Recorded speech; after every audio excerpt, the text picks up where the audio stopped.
Վարդան Ղուկասյանը խոցելի թեկնածու է, նրա վերաբերյալ անընդհատ գործեր են լինում, նախկինում են եղել եւ չնայած այդ հանգամանքին ընդդիմությունը որոշեց այդ թվում ձեր քաղաքական ուժի քվեով նրան դարձնել Գյումրու քաղաքապետ։ Ինչ եք կարծում, եթե ընդդիմությունը ավելի շրջահայաց գտնվեր եւ ավելի անխոցելի մեկին ընտրեր, կունենայինք Գյումրիում այս իրավիճակը, որ ունենք այսօր։ Եվ կար այլ նախ ես կուզենայի, որ դուք շատ ճիշտ արտահայտվեք, երբ որ խոսում եք մեր քաղաքական ուժի մասին։ Մենք այո, այնտեղ ունեցել ենք,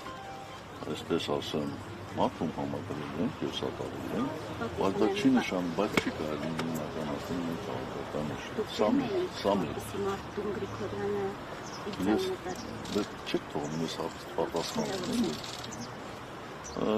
Գիտեք, մենք բոլորս էլ մեղավոր մարդիկ ենք։ Անկախ որևէ հանգամանքից այդ գործում քաղաքական բաղադրիչը շատ մեծ է։ Եվ ընդհանրապես պարզ չէ բոլորիս համար, որ այս իշխանությունները ունեն զրո հանդուրժողականություն այլակատության հետ կապված։ Եվ նրանք ցանկացած գնով, ցանկացած միջոցներով լրացնում են, փորձում են լրացնել այլ կարծիք, այլ քաղաքական դիրքորոշում հայտնող մարդկանց։ Ընդհանուր միջև մեկուսացնել։ Այս պարագայում Վարդան Ղուկասյանին մեկուսացել է։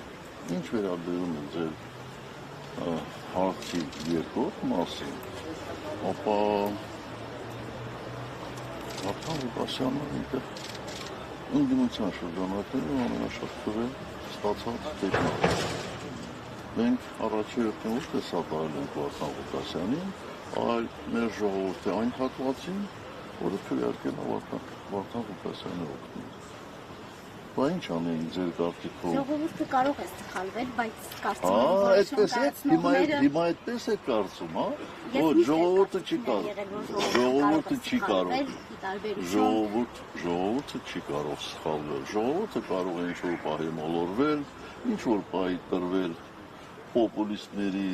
հորդորներին, խոստումներին, բայց չի կարող սխալվել։ Չեք զղջում, որ կցանկանայիք, որ Վարդան Ղուկասյանի փոխարեն այլ ուժ այսօր Գյումրիում լիներ եւ այդ պարագայում կունենայիք այլ իրավիճակ։ Ես ընդհանրապես ցանկանում եմ, որ Հայաստանի ցանկացած համայնքում, ոչ միայն համայնքում, ցանկացած իշխանություն ունեցող մարդ